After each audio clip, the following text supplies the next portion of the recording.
حضور صلی اللہ علیہ وسلم کا مقام علم، آپ کی جو شان تھی وسعت علم کے اعتبار سے اس کا اندازہ نہیں لگایا جا سکتا۔ اللہ نے کتنا آپ کو علم عطا فرمایا تھا، وہ عطا کرنے والا جانے اور جس کو عطا کیا گیا وہ محبوب جانے کہ اس کو شان علمی کتنی عطا کی گئی ہے۔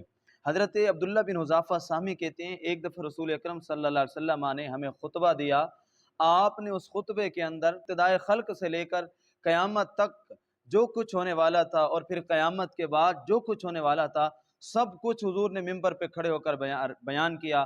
جس نے یاد رکھا اس نے یاد رکھا، جو بھول گیا وہ بھول گیا۔ یعنی ایک دفعہ ہی کھڑے ہو کر ممبر پہ آقا کریم علیہ الصلوۃ والسلام نے ساری کائنات کے احوال بیان فرما دیے۔ کتنا علم اللہ نے اپنے محبوب کو عطا فرمایا تھا۔